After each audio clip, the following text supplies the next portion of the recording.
ಎಂಟನೇ ತರಗತಿ ಸಮಾಜ ವಿಜ್ಞಾನ ವಿಷಯದ ವ್ಯವಹಾರ ಅಧ್ಯಯನದಲ್ಲಿ ಬರ್ತಕ್ಕಂಥ ಅಧ್ಯಾಯ ಮಾರುಕಟ್ಟೆ ನಿರ್ವಹಣೆ ಎಂಬತಕ್ಕಂಥ ಅಧ್ಯಾಯದ ಬಗ್ಗೆ ನಾವು ಇವತ್ತು ತಿಳಿದುಕೊಳ್ಳೋಣ.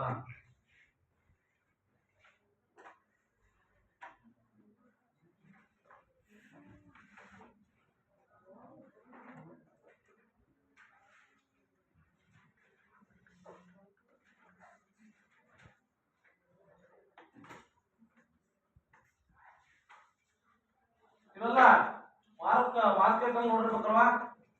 ಯಾವ ಮಾರ್ಕೆಟ್ ನೋಡಿದ್ರಿ?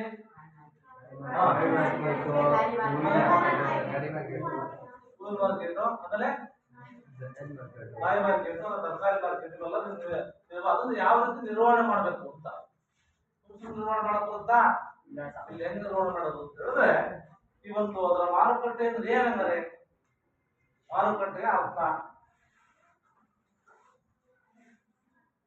ಇಲ್ಲಿ ಮಾರುಕಟ್ಟೆ ಅಂತಕ್ಕಂಥ ಪದ ಲ್ಯಾಟಿನ್ ಭಾಷೆಯಿಂದ ಬಂದಿರತಕ್ಕಂಥ ಲ್ಯಾಟಿನ್ ಭಾಷೆ ಮಾರ್ಕಟಸ್ ಅಂತ ಬರುತ್ತೆ. ಲ್ಯಾಟಿನ್ ಭಾಷೆ ಯಾವುದು? ಮಾರ್ಕಟಸ್ ಅಂತಕ್ಕಂಥ ಪದದಿಂದ ಬಂದಿದ್ದು. ಅದರ ಅರ್ಥ ಮೊದಲು ವ್ಯಾಪಾರ ಅಥವಾ ವ್ಯಾಪಾರ ಸ್ಥಳ ಅಂತ. ಮಾರ್ಕಟಸ್ ಅಂದ್ರೆ ಲ್ಯಾಟಿನ್ ಭಾಷೆಯಲ್ಲಿ ಏನು? ವ್ಯಾಪಾರ ಅಥವಾ ವ್ಯಾಪಾರದ ಸ್ಥಳ ಅಂತ.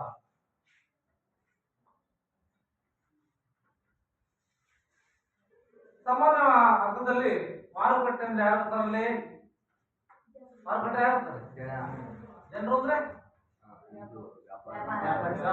ಮಾರ್ತಕ್ಕಂಥವ್ರು ಕೊಡ್ತಕ್ಕಂಥ ಪರಸ್ಪರ ಭೇಟಿ ಆಗ್ತದೆ ಅಲ್ವಾ? ತಗೊಂಡು ಹೋಗ್ತೀರಿ, ಮಾರು ಇರ್ತದೆ, ಅವೆರಡು ಪರಸ್ಪರ ಏನಾಗ್ತದೆ? ಭೇಟಿ ಆಗ್ತಕ್ಕಂಥದ್ದು ಇಲ್ಲಿ ಮಾರುಕಟ್ಟೆ ಇರುತ್ತೆ. ಮತ್ತೆ ಮಾರುವ ಮತ್ತು ಕೊಡ್ತಕ್ಕಂಥ ಪ್ರಕ್ರಿಯೆ ಉಂಟಾಗುತ್ತೆ ಅಂತ. ಅಂದ್ರೆ ಟೋಟಲ್ ಏನಪ್ಪಾ ಅಂತಂದ್ರೆ ಮಾರುಕಟ್ಟೆ ಅಂತಂದ್ರೆ ವಿನಿಮಯ ಮಾಡತಕ್ಕಂಥ ಸ್ಥಳ, ಸರಕುಗಳ ವಿನಿಮಯ ಮಾಡತಕ್ಕಂಥ ಅಥವಾ ಕೊಳ್ಳುವ ಸ್ಥಳವನ್ನು ನಾವು ಮಾರುಕಟ್ಟೆ ಅಂತ ಕರಿತೀವಿ. ಗೊತ್ತಾಯ್ತಾ?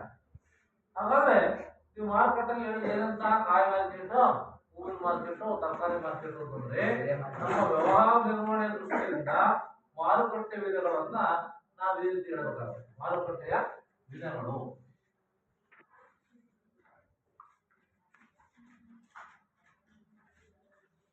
ಈ ಮಾರುಕಟ್ಟೆ ವಿಧಗಳನ್ನು ನಾವು ಭೌಗೋಳಿಕ ಪ್ರದೇಶದ ಆಧಾರದ ಮೇಲೆ, ಸರಕುಗಳ ಆಧಾರದ ಮೇಲೆ, ಸಂಪರ್ಕ ಸ್ಥಾನದ ಆಧಾರದ ಮೇಲೆ, ಪ್ರಮಾಣದ ಆಧಾರದ ಮೇಲೆ, ವಹಿವಾಟಿನ ಆಧಾರದ ಮೇಲೆ, ವಸ್ತುಗಳ ಸಹಜ ಸ್ಥಿತಿ ಆಧಾರದ ಮೇಲೆ ಮತ್ತು ನಿಯಂತ್ರಣದ ಆಧಾರದ ಮೇಲೆ ಕೆಲವು ವಿಧಗಳನ್ನು ನಾವು ವಿಂಗಡಿಸ್ತೀವಿ. ಅದರಲ್ಲಿ ಒಂದದು ಭೌಗೋಳಿಕ ಪ್ರದೇಶದ ಆಧಾರದ ಮೇಲೆ.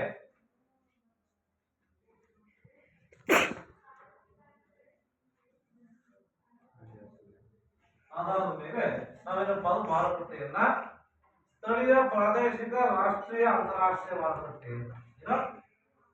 ಸ್ಥಳೀಯ, ಪ್ರಾದೇಶಿಕ, ರಾಷ್ಟ್ರೀಯ ಮತ್ತೆ ಅಂತಾರಾಷ್ಟ್ರೀಯ ಮಾರುಕಟ್ಟೆ ಅಂತ ನಾವೇನ್ ಮಾಡಿದೀವಿ? ವಿಂಗಡಣೆ ಮಾಡಿದೀವಿ. ಯಾರು? ಭೌಗೋಳಿಕ ಪ್ರದೇಶದ ಆಧಾರದ ಮೇಲೆ. ಸ್ಥಳೀಯ ಮಾರುಕಟ್ಟೆ ಅಂದ್ರೆ ಊರಲ್ಲಿ ಸ್ಥಳೀಯವಾಗಿ ಒಂದು ಸ್ಥಳೀಯ ಪ್ರದೇಶದಲ್ಲಿ ಸರಕುಗಳನ್ನ ಮಾರತಕ್ಕಂಥ ಕೊಡತಕ್ಕಂಥ ನಿಮ್ಮ ಊರು ತಿಳ್ಕೊಬೇಕಲ್ವಾ? ಅದನ್ನ ಸ್ಥಳೀಯ ಮಾರುಕಟ್ಟೆ ಇರ್ತದೆ. ಪ್ರಾದೇಶಿಕ ಅಂದ್ರೆ ಈ ಮಾರುಕಟ್ಟೆಗಳು ಒಂದು ಪ್ರದೇಶಕ್ಕೆ ಮಾತ್ರ ಸೀಮಿತವಾಗಿರ್ತವೆ.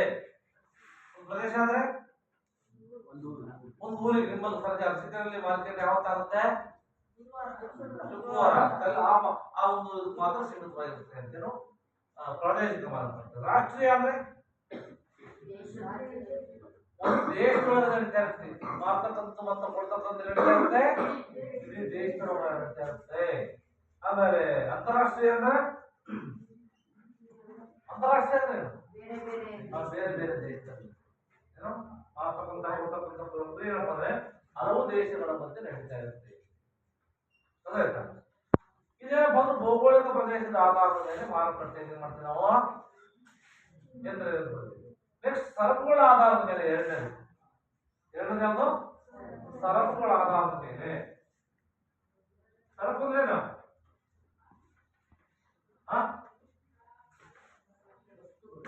ವಸ್ತುಗಳಿಗೆ ಸರಕುಗಳು ಅಂತ ಹೇಳ್ತೀವಿ ವ್ಯವಹಾರ ನಿರ್ವಹಣೆಯಲ್ಲಿ. ಅದಾಯ್ತಾ? ವಸ್ತುಗಳಿಗೆ ಸರಕುಗಳು ಅಂತ ಹೇಳ್ತೀವಿ. ಅದರ ಆಧಾರದ ಮೇಲೆ ಸರಕಿನ ಮಾರುಕಟ್ಟೆ, ಹಣಕಾಸು ಮಾರುಕಟ್ಟೆ, ಬಂಡವಾಳ ಮಾರುಕಟ್ಟೆ ಅಂತ. ಏನೋ ಅದರಲ್ಲಿ ಸರಕಿನ ಮಾರುಕಟ್ಟೆ ಒಂದನೇದು, ಎರಡನೇದು ಹಣಕಾಸು ಮಾರುಕಟ್ಟೆ, ಮೂರನೇದು ಬಂಡವಾಳ ಮಾರುಕಟ್ಟೆ. ಅರ್ಥ ಆಯ್ತಾ? ಇಲ್ಲಿ ಸರಕಿನ ಮಾರುಕಟ್ಟೆ ಅಂದ್ರೆ ಇಲ್ಲಿ ಕಚ್ಚಾ ವಸ್ತುಗಳು, ಸಿದ್ಧಪಡಿಸಿದ ವಸ್ತುಗಳು, ನಂತರ ಬಂಡವಾಳದ ಸರಕುಗಳು, ಹಲವಾರು ಸರಕುಗಳು ಇಲ್ಲಿ ಕೊಡ್ತಕ್ಕಂಥ ಮಾರ್ತಕ್ಕಂಥ ಪ್ರಕ್ರಿಯೆ ನಡೆಯುತ್ತೆ. ಇಲ್ಲಿ ಯಾವ ಮಾರುಕಟ್ಟೆ? ಸರಕಿನ ಮಾರುಕಟ್ಟೆ ಅಂತ.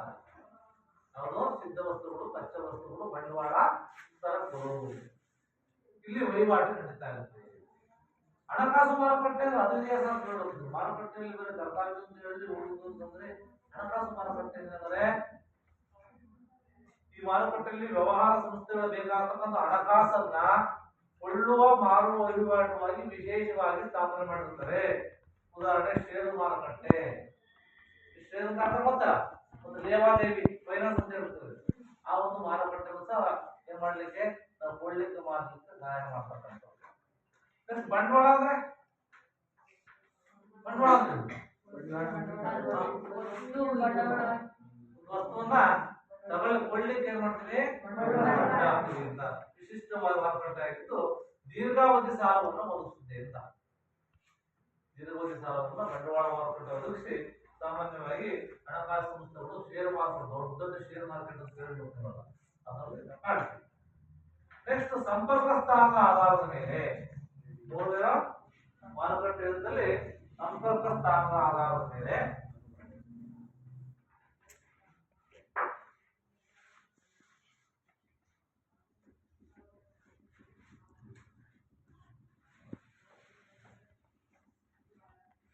ಇಲ್ಲಿ ಪ್ರಾಥಮಿಕ, ದ್ವಿತೀಯ, ಅಂತಿಮ ಅಂತ ಮಾರುಕಟ್ಟೆ ಅಂತ. ಏನೋ ಪ್ರಾಥಮಿಕ ಮಾರುಕಟ್ಟೆ, ಎರಡು ದ್ವಿತೀಯ ಮಾರುಕಟ್ಟೆ, ಅಂತಿಮ ಮಾರುಕಟ್ಟೆ. ಪ್ರಥಮ ಮಾರುಕಟ್ಟೆ ಅಂದ್ರೆ ಇಲ್ಲಿ ಈ ಒಂದು ಮಾರುಕಟ್ಟೆಯಲ್ಲಿ ಉತ್ಪಾದಕರು ವಸ್ತುಗಳನ್ನ ಸಗಟು ವ್ಯಾಪಾರಿಗಳಿಗೆ ಮಾರ್ತಾರೆ ಅಂತ. ಉತ್ಪಾದಕರು ಅಂದ್ರೆ ಯಾರು? ರೈತರು ಅಲ್ವಾ? ಉತ್ಪಾದಕರು ಅಂದ್ರೆ ರೈತರು. ಸಗಟು ವ್ಯಾಪಾರಿಗಳು ಅಂದ್ರೆ ಕೊಡ್ತಕ್ಕಂಥ ದೊಡ್ಡ ದೊಡ್ಡ ವ್ಯಾಪಾರಸ್ಥರು ಅಂತ ಹೇಳಿ. ಉತ್ಪಾದಕರಿಂದ ಸಗಟು ವ್ಯಾಪಾರಿಗಳು ಕೊಡ್ತಕ್ಕಂಥದ್ದು. ಉತ್ಪಾದನೆ ಮಾಡ್ತಾರೆ ರೈತ ಅವರು, ಅವರೇನು ದೊಡ್ಡ ವ್ಯಾಪಾರಗಳಿಗೆ ಕೊಟ್ಟರೆ ಅದನ್ನು ಸಗಟು ಪ್ರಾಥಮಿಕ ಮಾರುಕಟ್ಟೆ ಅಂತ ಕರೀತೀವಿ. ವ್ಯವಸಾಯದ ಉತ್ಪನ್ನಗಳು ಅಂತ ಕೊಡಲಾಗುತ್ತೆ ಈ ಮಾರುಕಟ್ಟೆ. ದ್ವಿತೀಯ ಮಾರುಕಟ್ಟೆ ಅಂದ್ರೆ ಸಗಟು ವ್ಯಾಪಾರಿಗಳು ಚಿಲ್ಲರೆ ವ್ಯಾಪಾರಿಗಳು ಕೊಡ್ತಾರೆ ಅಂತ. ದೊಡ್ಡ ದೊಡ್ಡ ವ್ಯಾಪಾರಿ ಕೊಡ್ತಾರಲ್ಲ, ಹೋಲ್ಸೇಲ್ ಹೋಲ್ಸೇಲ್ ಅಂದ್ರೆ ಮಾಡ್ತಾರೆ, ಚಿಲ್ಲರೆ ಅಂಗಡಿ ವ್ಯಾಪಾರ ಮಾಡೋದು ಕೊಟ್ರೆ ಅದನ್ನ ನಾವು ದ್ವಿತೀಯ ಮಾರುಕಟ್ಟೆ. ಅಂತಿಮ ಅಂದ್ರೆ ಚಿಲ್ಲರೆ ವ್ಯಾಪಾರಿಗಳು ಯಾರಿಗೆ ಕೊಡ್ತಾರೆ? ಲಾಸ್ಟ್ಗೆ ನೀವು ಗ್ರಾಹಕರು ಗ್ರಾಹಕರು ನಿಮಗೆ ಲಾಸ್ಟ್ ಇರ್ತದನ್ನು ಅಂತಿಮ ಮಾರುಕಟ್ಟೆ ಹೇಳ್ತೀವಿ. ಅದರಿಂದ ಗೊತ್ತಲ್ಲ ಯಾರು ಪ್ರಾಥಮಿಕದಲ್ಲಿ ಅಂತೇಳು ಉತ್ಪಾದಕರಿಂದ ಸಗಟು ವ್ಯಾಪಾರಿಗಳು ಕೊಡ್ತಾರೆ. ದ್ವಿತೀಯ ಅಂದ್ರೆ ಇವರು ಸಗಟು ವ್ಯಾಪಾರಿಗಳು ಏನ್ ಮಾಡ್ತಾರೆ? ಮಾಡ್ತಾರೆ. ಅಂತಿಮ ಅಂದ್ರೆ ಬರುತ್ತಾ ಅಂತಿಮ ಮಾರುಕಟ್ಟೆ ಅಂದ್ರೆ ಏನು?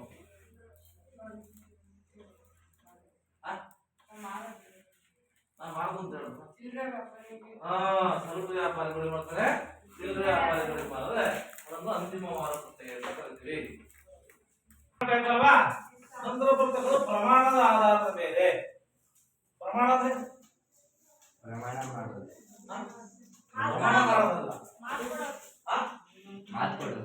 ಪ್ರಮಾಣ ಅಂತಂದ್ರೆ ಈ ಅಳತೆ ತೂಕ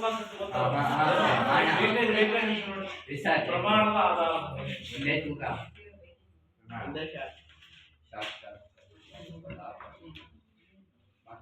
ಈ ಸರಕು ಮಾರುಕಟ್ಟೆ, ಚಿಲ್ಲರೆ ಮಾರುಕಟ್ಟೆ ಅಂತ. ಸರಕು ಮಾರುಕಟ್ಟೆ, ಆಮೇಲೆ ಚಿಲ್ಲರೆ ಮಾರುಕಟ್ಟೆ. ಇಲ್ಲಿ ಸರಕು ಮಾರುಕಟ್ಟೆಯಲ್ಲಿ ಈ ಮಾರುಕಟ್ಟೆಗಳಲ್ಲಿ ಉತ್ಪಾದಕರು ದೊಡ್ಡ ಪ್ರಮಾಣದಲ್ಲಿ ಸರಕುಗಳನ್ನ ಯಾರಿಗೆ ಕೊಡ್ತಾರೆ? ಸಗಟು ವ್ಯಾಪಾರಿಗಳಿಗೆ ಕೊಡ್ತಾರೆ. ಸಗಟು ಅನುಕೂಲ ಗೊತ್ತಾಯ್ತಾ? ಹೋಲ್ಸೇಲ್ ವ್ಯಾಪಾರಿಗಳು, ದೊಡ್ಡ ವ್ಯಾಪಾರಿಗಳು ಅಂತ ಇಲ್ಲಿ ಉತ್ಪಾದಕರು ದೊಡ್ಡ ಪ್ರಮಾಣದಲ್ಲಿ ಯಾರು ಕೊಡ್ತಾರೆ ಅಂದ್ರೆ ಸಗಟು ವ್ಯಾಪಾರಿಗಳು ಕೊಡ್ತಾರೆ. ಸಗಟು ವ್ಯಾಪಾರಿಗಳು ಕೊಡ್ತಾರೆ ದೊಡ್ಡ ದೊಡ್ಡ ಹೋಲ್ಸೇಲ್ ಅಂತ ಹೇಳ್ತಾರ ಅಂತ ಮಾತ್ರಕ್ಕೆ ಕೊಡ್ತಾರೆ. ಆಮೇಲೆ ಈ ರೀತಿಯ ಮಾರುಕಟ್ಟೆಗಳಲ್ಲಿ ಸರಕುಗಳನ್ನ ಚಿಲ್ಲರೆ ಮಾರುಕಟ್ಟೆಯಲ್ಲಿ ಸಣ್ಣ ಪ್ರಮಾಣದಲ್ಲಿ ಬಳಕೆದಾರರಿಗೆ ಕೊಡ್ತಾರೆ. ಚಿಲ್ಲರೆ ವ್ಯಾಪಾರಿಗಳು ಏನ್ ಮಾಡ್ತಾರೆ? ಬಳಕೆದಾರರಿಗೆ ಕೊಡ್ತಾರೆ. ಅರ್ಥ ಆಯ್ತಾ? ಏನ ಈ ಒಂದು ಚಿಲ್ಲರೆ ವ್ಯಾಪಾರ. ಮತ್ತೆ ವಹಿವಾಟಿನ ಲಕ್ಷಣದ ಆಧಾರದ ಮೇಲೆ ವಹಿವಾಟಿನ ಲಕ್ಷಣದ ಆಧಾರದ ಮೇಲೆ ನಾವು ಮಾರುಕಟ್ಟೆಯನ್ನ ಸ್ಥಾನಿಕ ಮಾರುಕಟ್ಟೆ ಮತ್ತೆ ಭವಿಷ್ಯ ಮಾರುಕಟ್ಟೆ ಅಂತ ಕೊಡ್ತೀವಿ. ಸ್ಥಾನಿಕ ಅಂದ್ರೆ ಏನು? ಸ್ಥಾನಿಕ ಮತ್ತೆ ಭವಿಷ್ಯದ ಮಾರುಕಟ್ಟೆ ಅಂತೇಳಿ ವಹಿವಾಟು ಅಂದ್ರೆ ಅಲ್ಲಿ ಕಳಿಸ್ತೀವಿ ಕೊಡ್ತೀವಿ ಅಂತಲ್ಲ ಅದು. ಇಲ್ಲಿ ಮಾರಾಟಗಾರರು ವಸ್ತುಗಳನ್ನ ಕೊಳ್ಳುವವರಿಗೆ ಇರುವ ಸ್ಥಿತಿಯಲ್ಲೇ ಇರುವ ಜಾಗದಲ್ಲೇ ಕೊಡ್ತಾರೆ. ಕೊಳ್ಳುವ ಸ್ಥಿತಿ ಇರಬೇಕು, ಅಲ್ಲಿ ಕೊಡ್ತಕ್ಕಂಥ ಜಾಗದಲ್ಲೇ ಕೊಡ್ತಕ್ಕಂಥದ್ದು ನನ್ನ ಸ್ಥಾನಿಕ ಭವಿಷ್ಯ ಅಂದ್ರೆ ಕೆಲವು ವಸ್ತುಗಳು ತಕ್ಷಣ ಏನಾಗಲ್ಲ, ವಿತರಣೆ ಮಾಡಕ್ಕಾಗಲ್ಲ. ಅದೇ ಮಾಡ್ತೀವಿ, ಮುಂದಿನ ಅವಧಿಗಾಗಿ ಮಾರಾಟ ಮತ್ತು ಕೊಡ್ತಕ್ಕಂಥ ಒಪ್ಪಂದಗಳನ್ನು ಮಾಡ್ಬೇಕಾಗ್ತದೆ. ಮುಂದಿನ ಅವಧಿಗಾಗಿ ಏನ್ ಮಾಡ್ಬೇಕಾಗುತ್ತೆ? ಮಾರಾಟ ಮಾಡತಕ್ಕಂಥ ಕೊಡ್ತಕ್ಕಂಥ ಒಪ್ಪಂದವನ್ನು ಇಲ್ಲಿ ಮಾಡ್ಕೊಳ್ಬೇಕು. ಅದೇನಪ್ಪ ಅಂತಂದ್ರೆ ವಹಿವಾಟಿನ ಆಧಾರದ ಮೇಲೆ ಮತ್ತು ನಿಯಂತ್ರಣದ ಆಧಾರದ ಮೇಲೆ ಅಂತ. ನಿಯಂತ್ರಣ ಅಂದ್ರೆ ಕಂಟ್ರೋಲ್. ನಿಯಂತ್ರಣದ ಆಧಾರದ ಮೇಲೆ ಮಾರುಕಟ್ಟೆಯನ್ನ ನಿಯಂತ್ರಿತ ಮಾರುಕಟ್ಟೆಗಳು ಮತ್ತೆ ಅನಿಯಂತ್ರಿತ ಮುಕ್ತ ಮಾರುಕಟ್ಟೆ ಅಂತ. ನಿಯಂತ್ರಿತ ಮಾರುಕಟ್ಟೆ. ನಿಯಂತ್ರಿತ ಅಂತಂದ್ರೆ ಇಲ್ಲಿ ಮಾರುವವರು ಕೊಳ್ಳುವವರು ಏನಪ್ಪ ಅಂತಂದ್ರೆ ಶಾಸನಬದ್ಧ ನಿಯಮಗಳಿಂದ ನಿಯಂತ್ರಿತವಾಗಿ ಕೆಲವು ನಿಯಮಗಳು ಇಲ್ಲಿ ವ್ಯಾಪಾರ ಮಾಡಬೇಕು ಅಂತಂದ್ರೆ ನಿಯಂತ್ರಿತ ಮಾರುಕಟ್ಟೆಯಲ್ಲಿ. ಮುಕ್ತ ಮಾರುಕಟ್ಟೆಯಲ್ಲಿ ಯಾವ ರೀತಿಯ ಇರ್ತಕ್ಕಂಥ ನಿಯಮಗಳು ನಿಯಂತ್ರಣ ಇಲ್ಲಿರೋದಿಲ್ಲ. ಎಲ್ಲೇ ಮುಕ್ತ ಮಾರುಕಟ್ಟೆ, ನಿಯಂತ್ರಿತ ಮುಕ್ತ ಮಾರುಕಟ್ಟೆಯಲ್ಲಿ ನಿಯಮಗಳು ಬೇಕು, ಹಿಂಗೆ ತರಬೇಕು ಇರ್ತಕ್ಕಂಥ ಯಾವುದೇ ನಿಯಮಗಳು ಇರೋದಿಲ್ಲ. ನಿಯಂತ್ರಿತ ಮಾರುಕಟ್ಟೆಯಲ್ಲಿ ಕೆಲವು ನಿಯಮಗಳ ಆಧಾರದ ಮೇಲೆ ಒಪ್ಪಂದಗಳ ಆಧಾರದ ಮೇಲೆ ಏನ್ ಮಾಡಬೇಕಾಗ್ತದೆ? ವ್ಯಾಪಾರ ವಹಿವಾಟನ್ನು ಮಾಡಬೇಕಾಗ್ತದೆ. ಅದಾಯ್ತಾ? ನಂತರ ಈ ಸಾಂಪ್ರದಾಯಿಕ ಮತ್ತು ಅಸಾಂಪ್ರದಾಯಿಕ ಮಾರುಕಟ್ಟೆಗಳು.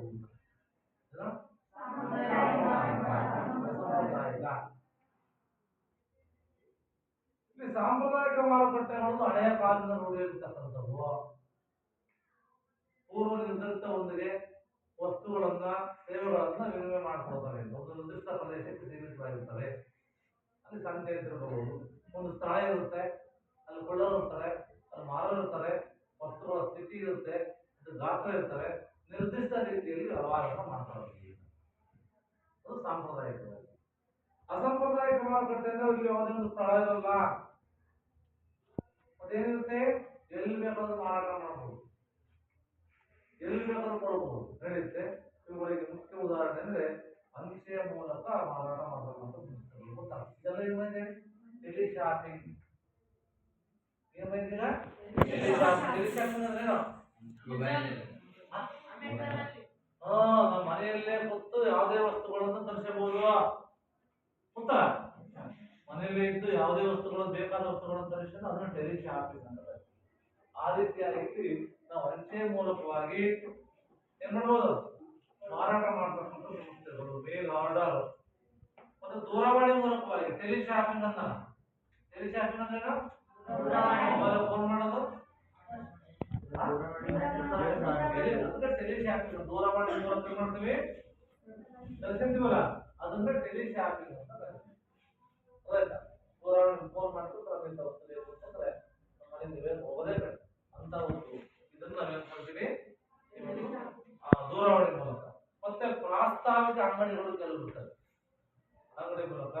ಮತ್ತೆ ವಿಷಯ ಮತ್ತು ಬೆಲೆ ಪಟ್ಟಿಯನ್ನು ಆಧರಿಸುವುದರ ಮೂಲಕ. ಮತ್ತೆ ಅಂತರ್ಜಾಲ, ಇಂಟರ್ನೆಟ್ ಗೊತ್ತಲ್ಲ, ಇಂಟರ್ನೆಟ್ ಅಷ್ಟು ಜಗತ್ತಿದೆ ಅಂತಂದ್ರೆ ನಮ್ಮ ಭಾರತದಲ್ಲಿ ಅಂತ ಇರೋದು ಎಲ್ಲ ಬಂದಿದೆ. ನಾವು ಬಂದಿದ್ದೀವಿ, ವಸ್ತುಗಳನ್ನು ಅಂತರ್ಜಾಲ ತಗೊಂಡು ಬಂದಿದ್ದೀವಿ. ಇರಲಿಲ್ಲ. ಒಂದು ಪತ್ರವನ್ನು ಕೊಡಬೇಕು ಅಂತಂದ್ರೆ ಅದನ್ನ ಬರ್ಕೋಬೇಕಾಯ್ತಂತೆ, ಬಾಯಿ ಬಡಿದು ಕೊಡ್ತಾರಂತೆ. ಈಗ ಅವೆಲ್ಲ ಇರುವೇ ಇಲ್ಲ, ಪತ್ರಗಳೇ ಇಲ್ಲ, ಎಲ್ಲ ಮಕ್ಕಳು ಯಾವುದೇ ಒಂದು ಕೆಲಸ ಯಾವುದೇ ಒಂದು ಕೇಳಬಹುದು ಪಟ್ಟಣದಲ್ಲೇ ಇದೆ, ಅಲ್ಲೇ ಬರ್ತೀವಿ. ಆ ಮಟ್ಟಕ್ಕೆ ಆಯ್ತಂದ್ರೆ ಯಾವ ರೀತಿ ದೇಶ ಅಭಿವೃದ್ಧಿ ಆಗ್ತಾ ಇದೆ ಅಲ್ವಾ? ಇಷ್ಟೇನಪ್ಪ ಅಂತಂದ್ರೆ ಮಾರುಕಟ್ಟೆ ಅಂದ್ರೇನು, ಮಾರುಕಟ್ಟೆ ವಿರೋಧವಾಗಿ ಅದೇನಾ ಮಾರುಕಟ್ಟೆ ಅಂದ್ರೆ ಏನಾದ್ರೆ ಅದನ್ನ ಮಾರುಕಟ್ಟೆ ಅಂತ ಇದೆ.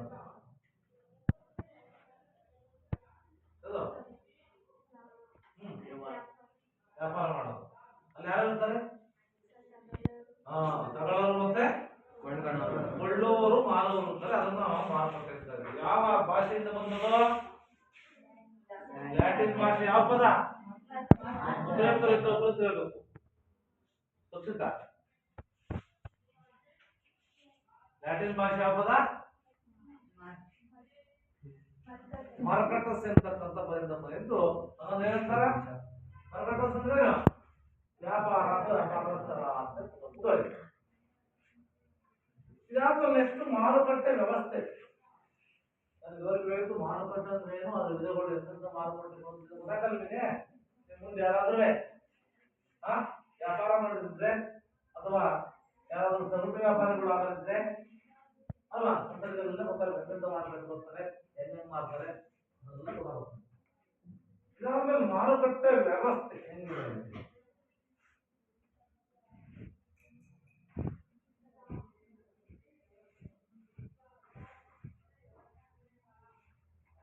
ಇಲ್ಲಿ ಮಾರಾಟ ವ್ಯವಸ್ಥೆ ಅಂದ್ರೆ ವಸ್ತುಗಳು ಸೇವೆಗಳನ್ನು ಉತ್ಪಾದಕರಿಂದ ಗ್ರಾಹಕರವರೆಗೆ ಇರ್ತಕ್ಕಂಥ ಎಲ್ಲಾ ಚಟುವಟಿಕೆಗಳು. ವಸ್ತುಗಳನ್ನು ನೋಡ್ತೀವಿ, ವಸ್ತುಗಳು ಸೇವೆಗಳು ಉತ್ಪಾದಕರಿಂದ ಯಾಕಪ್ಪ ಗ್ರಾಹಕರಿಗೆ ನಡೀತಕ್ಕಂಥ ಎಲ್ಲಾ ಚಟುವಟಿಕೆಗಳು. ಉತ್ಪಾದಕರಿಂದ ಗ್ರಾಹಕರಿಗೆ ನಡೀತಕ್ಕಂಥ ಎಲ್ಲಾ ಚಟುವಟಿಕೆಗಳನ್ನ ಹೇಳ್ತೀವಿ ಮಾರುಕಟ್ಟೆ ವ್ಯವಸ್ಥೆ. ಇಲ್ಲಿ ಅಮೆರಿಕದ ಮಾರ್ಕೆಟಿಂಗ್ ಅಸೋಸಿಯೇಷನ್ ಮಾರಾಟ ವ್ಯವಸ್ಥೆಯನ್ನ ಅದೊಂಥರ ವ್ಯಾಖ್ಯಾನ ಮಾಡುತ್ತೆ. ಏನಪ್ಪ ಅಂತಂದ್ರೆ ಮಾರಾಟ ವ್ಯವಸ್ಥೆ ಉತ್ಪಾದಕರಿಂದ ಬಳಕೆದಾರರಿಗೆ ಅಥವಾ ಗ್ರಾಹಕರಿಗೆ ಸರಕು ಸೇವೆಗಳನ್ನು ನೇರವಾಗಿ ಮಾಡೋದು, ನೇರವಾಗಿ ಇರತಕ್ಕಂಥ ಒಂದು ಚಟುವಟಿಕೆ, ನೇರವಾಗಿ ಗ್ರಾಹಕರಿಗೆ ಇರತಕ್ಕಂಥ ಚಟುವಟಿಕೆಯನ್ನ ನಾವು ಮಾರುಕಟ್ಟೆ ವ್ಯವಸ್ಥೆ ಅಂತ ಕರಿತೀವಿ. ಹಾಗಾಗಿ ಮಾರುಕಟ್ಟೆ ವ್ಯವಸ್ಥೆ ಏನ್ ಕೆಲಸ ಮಾಡ್ತಂದ್ರೆ ಎಲ್ಲ ಇದೆಯಲ್ಲ ಮಾರ್ಕೆಟಿಂಗ್ ವ್ಯವಸ್ಥೆ, ಅದರ ಕಾರ್ಯಗಳೇನು?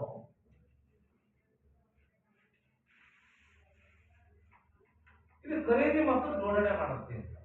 ಅದಕ್ಕೆ ಏನ್ ಮಾಡುತ್ತೆ? ತಗೊಂಡ್ರೆ ಖರೀದಿ ಮಾಡಿ ಆಮೇಲೆ ಅದನ್ನ ಹೇಳುತ್ತೆ ಜೋಡಿಸುತ್ತೆ ಅಂತ. ಆಮೇಲೆ ಮಾರಾಟ ಮಾಡುತ್ತೆ, ವಿಕ್ರಯಿಸುತ್ತೆ ಅಂತ. ಮಾಡುತ್ತೆ ಖರೀದಿ ಮಾಡೋದು ಮಾರಾಟ ಮಾಡಲೇಬೇಕಲ್ವಾ? ಮಾರಾಟ ಮಾಡುತ್ತೆ. ಎರಡನೇ ಕಾರ್ಯ. ಮೂರು ಸಾಗಾಣಿಕೆ ಮಾಡುತ್ತೆ, ಟ್ರಾನ್ಸ್ಪೋರ್ಟ್. ಏನೋ ಟ್ರಾನ್ಸ್ಪೋರ್ಟ್ ಮಾಡಬಹುದು, ಟ್ರಾನ್ಸ್ಪೋರ್ಟ್ ವಸ್ತುಗಳಿಗೆ ಮಾಡುತ್ತೆ, ಸಾಗಾಣಿಕೆ ಮಾಡುತ್ತೆ.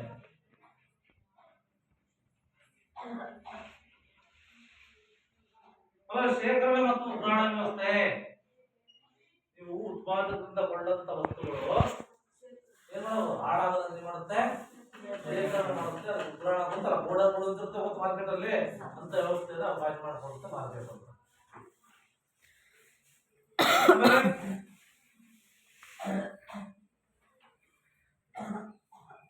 ಮಾರುಕಟ್ಟೆ ಸಂಶೋಧನೆ ಅಂತ, ಮಾರ್ಕೆಟ್ ರಿಸರ್ಚ್ ಅಂತ ಬರುತ್ತೆ. ಏನಪ್ಪ ಅಂದ್ರೆ ಈ ವ್ಯವಸ್ಥೆಯಲ್ಲಿ ಮಾರುಕಟ್ಟೆ ಪರಿಸ್ಥಿತಿಯ ಬಗ್ಗೆ ಮಾಹಿತಿಯನ್ನು ಸಂಗ್ರಹಣೆ ಮಾಡತಕ್ಕಂಥದ್ದು, ಮತ್ತೆ ಗ್ರಾಹಕರ ಸಂಖ್ಯೆ ಏನಿದೆ, ಅವರ ನೆಲೆ, ಗ್ರಾಹಕರ ಅವಶ್ಯಕತೆಗಳೇನು, ಖರೀದಿಯ ಸಾಮರ್ಥ್ಯ ಯಾವ ರೀತಿ ಇದೆ, ಅವರ ಆದ್ಯತೆಗಳೇನು, ಖರೀದಿಗಳ ಬಗ್ಗೆ ಸಂಶೋಧನೆ ಮಾಡತಕ್ಕಂಥ ಹೆಂಗೆ, ಮಾಹಿತಿಯನ್ನು ಸಂಗ್ರಹಿಸ್ತಕ್ಕಂಥ ಹೆಂಗೆ,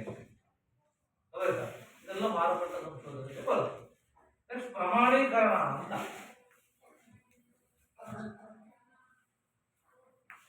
ಹೇಳಿದೆ ಪ್ರಮಾಣದ ಆಧಾರದ ಮೇಲೆ ಮಾರುಕಟ್ಟೆ ಅಂತ ಹೇಳ್ತಾರಲ್ವಾ. ಏನು ಪ್ರಮಾಣೀಕರಣ ಅಂದ್ರೆ ಉತ್ಪಾದಿತ ವಸ್ತುಗಳು ಅವುಗಳ ಭೌತಿಕ ಲಕ್ಷಣಗಳಾಗಿರ್ತಕ್ಕಂಥ ಏಕರೂಪತೆ, ಆರ್ದ್ರತೆಯ ಪ್ರಮಾಣ ಗುಣಮಟ್ಟದ ಶ್ರೇಷ್ಠತೆಗಳನ್ನು ಅನುಸರಿಸಿ ಆ ವಸ್ತುಗಳನ್ನ ಮಾರಾಟ ಮತ್ತೆ ಕೊಳ್ಳತಕ್ಕಂಥ ವ್ಯವಸ್ಥೆ ಆಗುತ್ತದೆ. ನೆಕ್ಸ್ಟ್ ವರ್ಗೀಕರಣ ಮಾಡೋದು. ಏನ್ ವರ್ಗೀಕರಣ ಮಾಡೋದು?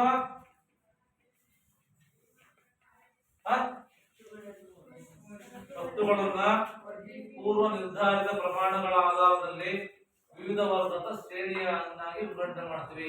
ಯಾವ ವಸ್ತುಗಳು ಬಂದರೆ ಆ ವಸ್ತುಗಳನ್ನ ವರ್ಗೀಕರಣ ಮಾಡ್ತೀವಿ. ನೆಕ್ಸ್ಟ್ ಮುದ್ರೆ ಹಾಕ್ತಕ್ಕಂಥದ್ದು. ಏನು? ಎಲ್ಲಿ ಮುದ್ರೆ ಹಾಕೋದು? ಸರಕುಗಳನ್ನು ಗುರುತಿಸುವ ಸಾಧನವಾಗಿರುತ್ತೆ. ಇಂಥ ಸರಕುಗಳು ಇದು ಅಂತ ಹೇಳಿ ವಸ್ತುಗಳ ಮುದ್ರೆ ಆಧಾರದ ಮೇಲೆ ಕೀರ್ತಿ ಮೌಲ್ಯವನ್ನು ಹೆಚ್ಚಿಸುತ್ತೆ, ಮಾರಾಟಗಾರರಿಗೆ ಮಾನ್ಯತೆಯನ್ನು ಕೊಡುತ್ತೆ. ಆಮೇಲೆ ವ್ಯಾಪಾರ ಮುದ್ರೆಯನ್ನು ಕಾನೂನುಬದ್ಧವಾಗಿ ಕಾಯ್ದೆ ಮೂಲಕವಾಗಿ ನೋಂದಾಯಿಸಬೇಕು. ಅದರ ದುರುಪಯೋಗ ವಿರುದ್ಧವಾಗಿ ಅದು ಕಾನೂನು ರಕ್ಷಣೆ ಕೊಡುತ್ತೆ. ವ್ಯಾಪಾರ ಮುದ್ರೆಯನ್ನ ನೋಂದಾಯಿಸಿದ್ದಲ್ಲಿ ಪ್ರತಿ ಪಟ್ಟಣದ ಉತ್ಪನ್ನದ ಮೇಲೆ ಒಂದು ಅಕ್ಷರ ನಾವು ಮಾರ್ಕೆಟ್ಗೆ ಹೋದ್ರೆ ರೈತರು ಬೆಳೆದಂತ ವಸ್ತುಗಳನ್ನ ತಗೊಂಡು ಹೋದ್ರೆ ನೀವು ಬೆಳಿಗ್ಗೆ ಅವರು ಮಾರ್ಕೆಟ್ ಹೋಗ್ತಾರೆ. ರೈತರು ಅಲ್ಲಿ ಏಜೆಂಟ್ಗಳು ಇರ್ತಾರೆ. ಇವೆಲ್ಲ ತಗೊಂಡ ಕೊಟ್ಟು ಎಲ್ಲರೂ ಹೋಗ್ಬೋದು. ಅವರೇನು ವ್ಯಾಪಾರ ಮಾಡಿ ಇಷ್ಟೇ ಇದ್ದ ವ್ಯಾಪಾರ ಅಂತೇಳಿ ಇಷ್ಟೇ ದುಡ್ಡು ಅಂತ ಕೊಡ್ಬೋದು. ಅದೇ ರೀತಿಯಾಗಿರ್ತಕ್ಕಂಥ ವ್ಯವಸ್ಥೆಯನ್ನು ನಾವು ಕಾಣ್ತೀವಿ. ಮತ್ತೆ ಇನ್ಸೂರೆನ್ಸ್. ಏನ್ ಇನ್ಸೂರೆನ್ಸ್? ವಿಮೆ ಕೇಳಿದಲ್ಲ. ಇನ್ಸೂರೆನ್ಸ್ ಮಾಡ್ತಿರ್ತೀರಿ ಗೊತ್ತಾ? ಏನು ವಿಮೆ ಅಂತ. ಹೇಗೆ ವಿಮೆ ಮಾಡ್ತಾರೆ? ಸರಕುಗಳನ್ನ ಒಂದು ಸ್ಥಳದಿಂದ ಮತ್ತೊಂದು ಸ್ಥಳಕ್ಕೆ ಕೊಂಡು ತಗೊಂಡು ಹೋಗ್ತಾರೆ. ಉಗ್ರಾಣಗಳಲ್ಲಿ ಏನಾದ್ರು ಶೇಖರಿಸಿಟ್ಟಾಗ ಕೆಲವು ನಾಶ ವಸ್ತುಗಳು ಅದೇನ್ ಕೊಡ್ತಾರೆ? ಇನ್ಸೂರೆನ್ಸ್ ವಿಮೆಯನ್ನ ಕೊಡ್ತಾರೆ ಅಂತ. ತಪ್ಪಿಸಿದ ಸಾಮಾನ್ಯ ವಿಮಾ ಕಂಪನಿಗಳು ವಿಮೆ ಮಾಡಿಸಿದ ವಸ್ತುಗಳು ನಾಶ ಆದಲ್ಲಿ ಆ ಕಂಪನಿ ಏನ್ ಮಾಡುತ್ತೆ? ಆ ನಷ್ಟವನ್ನು ಭರಿಸಲಿಕ್ಕೆ ಸಿದ್ಧವಾಗಿರುತ್ತೆ. ಇಷ್ಟೆಲ್ಲ ಕಾರ್ಯ ಯಾರು ಮಾಡುತ್ತೆ? ಮಾರುಕಟ್ಟೆ ಮಾಡುತ್ತೆ. ಅಂದ್ರೆ ಮಾರುಕಟ್ಟೆಯಿಂದ ಆಗ್ತಕ್ಕಂಥ ಪ್ರಾಮುಖ್ಯತೆ ಅದನ್ನು ಏನು ಅನುಕೂಲ ನಮಗೆ ಬೇಕಲ್ವಾ? ಇದೆಲ್ಲ ಮಾರುಕಟ್ಟೆ ಅದೇ ಬೇಕಾ ಬೇಡವಾ? ಬೇಕು ಅಲ್ವಾ? ಅದು ಪ್ರಾಮುಖ್ಯತೆ ಏನಂದ್ರೆ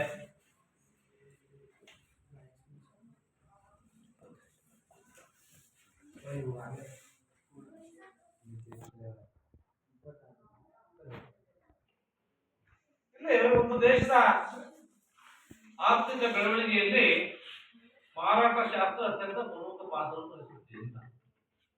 ಮಾರಾಟ ಮಾಡೋದ್ರಿಂದ ಮಾರುಕಟ್ಟೆಯಿಂದ ಏನ್ ಅನುಕೂಲ, ಪ್ರಾಮುಖ್ಯತೆ ಅದರಿಂದ ಏನ್ ಅನುಕೂಲ ಅಂತಂದ್ರೆ ಜೀವನ ಮಟ್ಟ ಉತ್ತಮವಾಗಿರುತ್ತೆ ಅಂತ. ಜೀವನ ಮಟ್ಟ ಉತ್ತಮವಾಗಿರುತ್ತೆ. ಏನಪ್ಪಾ ಅಂತಂದ್ರೆ ಅನೇಕ ರೀತಿಯ ಸರಕು ಸೇವೆಗಳು ದೊರಕುವುದರಿಂದ ಜನರ ಜೀವನ ಮಟ್ಟ ಏನಾಗುತ್ತೆ? ಚೆನ್ನಾಗಿರುತ್ತೆ ಅಲ್ವಾ? ಹೆಚ್ಚಾಗಿರುತ್ತೆ. ಮತ್ತೆ ಗ್ರಾಹಕರ ಬಯಕೆಗಳು ನೆರವೇರ್ತವೆ ಅಂತ. ಏನೋ ಬಯಕೆಗಳು ಮನುಷ್ಯನು ಬಹಳ ಬಯಕಿದಮ್ಮ. ಬಯಕೆ ಅಂದ್ರೆ ಏನು? ಆಸೆ ಅಥವಾ ಇಷ್ಟ ಅಂತ ಹೇಳ್ತೀವಿ. ಮನುಷ್ಯನ ಬಯಕೆಗಳು ಅಪರಿಮಿತ. ಹಾಗಾದ್ರೆ ಸಂಪನ್ಮೂಲಗಳು ನಮ್ಮಲ್ಲೀಗ ಕಡಿಮೆ ಇದಾವೆ ಅಂತೇಳಿ ಗ್ರಾಹಕರಿಗೆ ಹೊಸ ಹೊಸ ರೀತಿಯ ವಸ್ತುಗಳು ಮತ್ತು ಸೇವೆಗಳನ್ನು ಉಪಯೋಗಿಸತಕ್ಕಂಥ ಅವಕಾಶಗಳನ್ನ ಲಭಿಸುತ್ತವೆ. ಇದರಿಂದ ಗ್ರಾಹಕರಿಗೆ ತಮ್ಮ ಇಷ್ಟಗಳನ್ನ ನೇರವಾಗಿ ಪೂರೈಸಿಕೊಳ್ಳಬಹುದು ಅಲ್ವಾ? ಪೂರೈಸಲಿಕ್ಕೆ ಮಾರುಕಟ್ಟೆ ಬೇಕಲ್ಲ. ನೆಕ್ಸ್ಟ್ ಉದ್ಯೋಗಾವಕಾಶಗಳು ಸಿಗ್ತವೆ. ಮಾರುಕಟ್ಟೆ ಸಿಗ್ತವೆ ಉದ್ಯೋಗಾವಕಾಶಗಳು.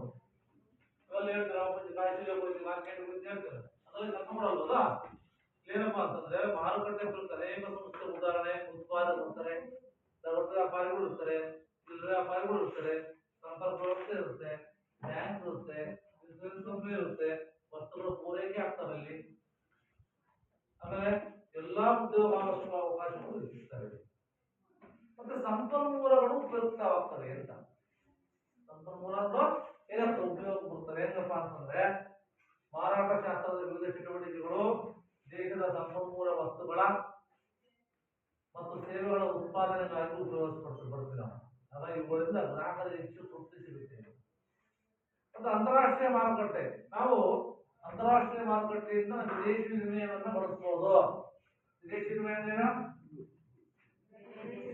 ಹಾ ಕಾಣ್ತಾನದಲ್ಲ. ವಿನಿಮಯ ಅಂತಂದ್ರೆ ವಿದೇಶಿ ವಿನಿಮಯ ಅಂದ್ರೆ ನಮ್ಮ ದೇಶಕ್ಕೆ ನಾವು ವಸ್ತುಗಳನ್ನ ಬೇರೆ ದೇಶಕ್ಕೆ ರಫ್ತು ಮಾಡ್ತೀವಲ್ಲ, ಅದರಿಂದ ಏನು ಬರುತ್ತಪ್ಪ ಅಂದ್ರೆ ಆದಾಯ ಬರುತ್ತೆ. ವಿದೇಶಿ ವಿನಿಮಯವನ್ನು ನಾವು ಬಳಸ್ಬೋದು. ಅದು ಅಂತಾರಾಷ್ಟ್ರೀಯ ಮಾರುಕಟ್ಟೆ. ಆ ಒಂದು ಅವಕಾಶವನ್ನ ನಮ್ಮ ದೇಶಕ್ಕೆ ಮಾರುಕಟ್ಟೆ ವ್ಯವಸ್ಥೆ ಮಾಡ್ಕೊಡುತ್ತೆ. ಮತ್ತೆ ಆರ್ಥಿಕ ಪ್ರಗತಿ ಆಗುತ್ತೆ. ಈಗ ಸಂಪನ್ಮೂಲಗಳನ್ನ ಒಂದು ಯೋಜನಾ ರೂಪದಲ್ಲಿ ತೊಡಗಿಸಿದಾಗ ಅನೇಕ ಉದ್ಯೋಗಾವಕಾಶಗಳ ಜೊತೆಗೆ ಜನರ ಜೀವನ ಮಟ್ಟ, ಆದಾಯದ ಪ್ರಮಾಣ ಹೆಚ್ಚಾಗುತ್ತೆ ಅಂತ ಅಲ್ವಾ? ಜನರ ಜೀವನ ಮಟ್ಟ ಏನಾಗುತ್ತೆ? ಆದಾಯ ಹೆಚ್ಚಾದಾಗ ಏನಾಗುತ್ತೆ? ಜೀವನ ಮಟ್ಟ ಚೆನ್ನಾಗಿ ಮಾಡ್ತೀವಿ, ಚೆನ್ನಾಗಿ ವಸ್ತುಗಳನ್ನು ತಗೊಂತೀವಿ ಅಂತ ಒಂದು ವ್ಯವಸ್ಥೆಯನ್ನ ನಾವು ಕಾಣಬಹುದು. ಮಾರುಕಟ್ಟೆಯಿಂದ ಆಗ್ತಕ್ಕಂಥ ಒಂದು ಪ್ರಾಮುಖ್ಯತೆ. ನೆಕ್ಸ್ಟ್ ಬರ್ತಕ್ಕಂಥ ಮಾರುಕಟ್ಟೆಯ ಮಿಶ್ರಣ ಅಂತ ಬರುತ್ತೆ. ಮಾರುಕಟ್ಟೆಯ ಮಿಶ್ರಣ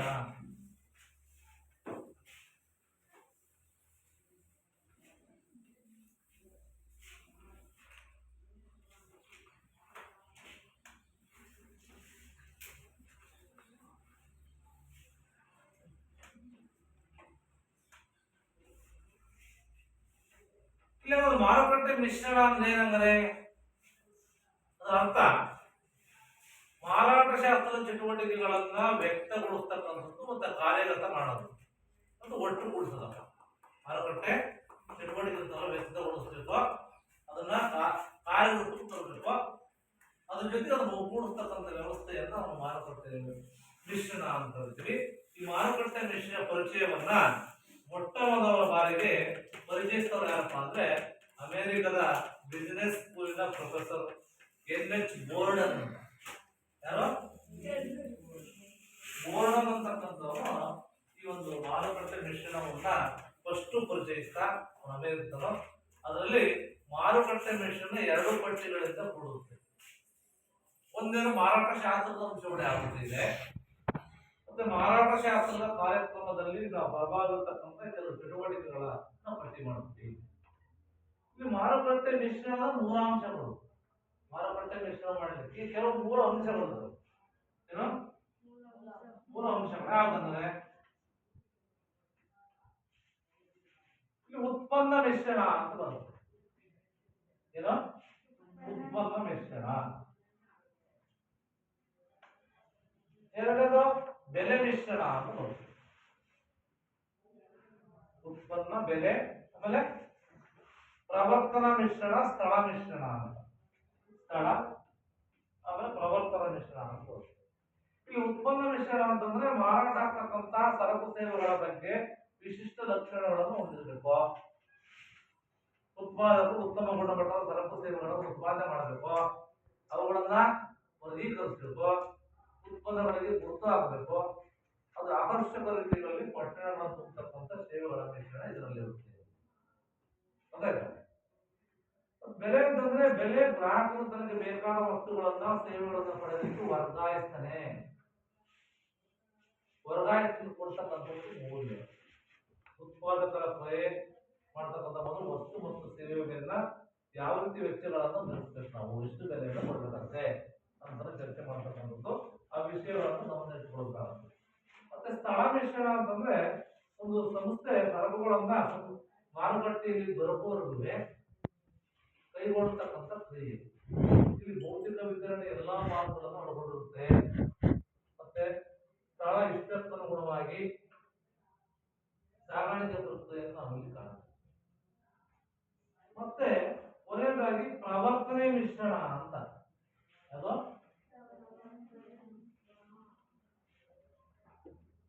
ಪ್ರವರ್ತನೆ ಅಂತಂದ್ರೆ ಈ ಮಿಶ್ರ ಸಂಪರ್ಕ ಸಂದೇಶದ ಮಿಶ್ರಣ ಅಂತ. ಈ ಮಿಶ್ರ ಮಾರಾಟಗಾರರ ವಸ್ತುಗಳು ನಿರೀಕ್ಷಿತ ಗ್ರಾಹಕರು ವಸ್ತುವನ್ನು ಕೊಳ್ಳುವವರಿಗೆಲ್ಲ ಏನು ಗ್ರಾಹಕರು ಕೊಡುತ್ತಾರೆ ಅಲ್ಲಿ ತನಕ ಸಂಪರ್ಕ ಇರಬೇಕಂತ. ಏನು ಒಂದು ಕಡೆಯಿಂದ ಮತ್ತೊಂದು ಕಡೆಗೆ ಇರುತ್ತದೋ ಒಂದು ಚಟುವಟಿಕೆ. ಈ ಮಿಶ್ರಣ ವಸ್ತುಗಳ ಬಗ್ಗೆ ಜಾಹೀರಾತು. ಅಡ್ವರ್ಟೈಸ್ಮೆಂಟ್ ಅಂತ ಗೊತ್ತಲ್ಲ, ಜಾಹೀರಾತು ಇರ್ಬೋದು. ಆಮೇಲೆ ಮಾರಾಟ ಪ್ರವರ್ತನೆ, ಪ್ರಚಾರ ಇದನ್ನು ಒಳಗೊಂಡಿರುತ್ತೆ. ಯಾವುದೇ ಒಂದು ವಸ್ತು ಉತ್ಪಾದನೆ ಆಗಬೇಕು ನೀವೆಲ್ಲ ನೋಡ್ತಿರ್ತಾರ, ಅಡ್ವರ್ಟೈಸ್ಮೆಂಟ್ ಜಾಸ್ತಿ ನೀವೆಲ್ಲ ನೋಡ್ತಿರ್ತಾರಲ್ಲ ಆ ರೀತಿಯಾಗಿರ್ತಕ್ಕಂಥ ಈ ಒಂದು ಮಿಶ್ರಣದಲ್ಲಿ ಗ್ರಾಹಕರು ವಸ್ತುಗಳನ್ನು ಅಭ್ಯುದಯ ಬಂದು ಜಾಸ್ತಿ ಇಲ್ಲಿ ಇರುತ್ತೆ ಅಂತ ಕಾಣ್ತೀವಿ. ಈಗ ಮಾರುಕಟ್ಟೆ ಮಿಶ್ರಣದಿಂದ ಆಗ್ತಕ್ಕಂಥ ಏನ್ ಲಾಭ ಅಂದರೆ ಬಲ್ಲ ನಿಮಗೆ ಬೇರೆ ಉತ್ಪನ್ನ ಮಿಶ್ರಣ ಇದೆ, ಬೆಲೆ ಮಿಶ್ರಣ ಇದೆ, ತಡ ಮಿಶ್ರಣ ಇದೆ, ಪ್ರವರ್ತನೆ ಮಿಶ್ರಣ ಇದೆ. ಹಾಗಾದ್ರೆ ಆ ಮಾರುಕಟ್ಟೆ ಮಿಶ್ರಣದಿಂದ ಆಗ್ತಕ್ಕಂಥ ಅನುಕೂಲ ಏನಪ್ಪ ಅಂತಂದ್ರೆ ವ್ಯವಹಾರ ಸಂಸ್ಥೆ ಮಾರಾಟ ಮತ್ತು ಲಾಭಗಳಿಗೆ ಸಹಾಯ ಆಗುತ್ತೆ ಅಂತ. ಯಾವುದೊಂದು ಮಾರಾಟ ಸಂಸ್ಥೆಗೆ ಲಾಭ ಪಡೆಯಲಿಕ್ಕೆ ಸಹಾಯ ಅದಕ್ಕೆ ಮಾಡೋದ್ರಿಂದ ಏನಾಗುತ್ತೆ, ಮಾರಾಟ ಮಾಡೋದ್ರಿಂದ ಅಲ್ಲಿಂದ ಏನ್ ಸಿಗುತ್ತೆ, ಲಾಭ ಸಿಗುತ್ತೆ. ಮತ್ತು ವ್ಯವಹಾರ ಸಂಸ್ಥೆ ಗ್ರಾಹಕರ ನಡುವೆ ಸಂಪರ್ಕಗೊಂಡಿ, ಗ್ರಾಹಕರ ನಡುವೆ ಏನಾಗುತ್ತೆ, ಸಂಪರ್ಕಗೊಂಡಿ ಆಗಿರುತ್ತೆ. ಆಮೇಲೆ ಗ್ರಾಹಕರ ಅಗತ್ಯ ವಸ್ತುಗಳನ್ನು ಪೂರೈಸುತ್ತೆ. ಗ್ರಾಹಕರಿಗೆ ಯಾವ ವಸ್ತುಗಳು ಬೇಕೋ ಅವನ್ನ ಪೂರೈಸುತ್ತೆ. ಈ ರೀತಿಯಾಗಿ ನಾವು ಈ ಒಂದು ಮಾರುಕಟ್ಟೆಯನ್ನ ನಿರ್ವಹಣೆ ಮಾಡಬೇಕು. ಇವೆಲ್ಲ ಇರಬೇಕು. ಯಾವ್ದಿರಬೇಕು, ಮಾರುಕಟ್ಟೆ ಏನು ಅಂತ ಹೇಳಿದ್ರಲ್ವಾ, ಅದರ ವಿಧಗಳು ಯಾವ ರೀತಿಯಾಗಿ ವಿಂಗಡಿಸಿದರೆ, ಆಮೇಲೆ ಯಾವ ಆಧಾರದ ಮೇಲೆ ಯಾವ ಆಧಾರದ ಬರ್ತಾ ಭೌಗೋಳಿಕ ಪ್ರದೇಶ ಆಧಾರದ ಮೇಲೆ, ಸರಿಯಾದ ಆಧಾರದ ಮೇಲೆ ಮಾರುಕಟ್ಟೆ ಅದಾದ್ಮೇಲೆ ಮಾರುಕಟ್ಟೆ ಏನೇನು ಕೆಲಸ ಮಾಡುತ್ತೆ ಅಂತ ಹೇಳಿದೆ, ಮಾರುಕಟ್ಟೆ ಖರೀದಿ ಮಾಡುತ್ತೆ ಅದೆಲ್ಲ ಹೇಳಿದೆ. ಆಮೇಲೆ ಮಾರುಕಟ್ಟೆ ಪ್ರಾಮುಖ್ಯತೆ ಮತ್ತೆ ಮಾರುಕಟ್ಟೆ ಮಿಶ್ರಣ ಅದರಿಂದ ಆಗ್ತಕ್ಕಂಥ ಮಹತ್ವವನ್ನು ಇದರಲ್ಲಿ ಏನ್ ಮಾಡಿದ್ರೆ ಮುಂದಿನ ತರಗತಿಯಲ್ಲಿ ಈ ಮಾರುಕಟ್ಟೆ ವಸ್ತುಗಳ ವಿಚಾರಣೆಯಲ್ಲಿ ಉತ್ಪಾದಕರು, ಮಧ್ಯವರ್ತಿಗಳು, ಗ್ರಾಹಕರ ಪಾತ್ರವನ್ನ ಮುಂದಿನ ತರಗತಿಯಲ್ಲಿ ಅಧ್ಯಯನ ಮಾಡಕ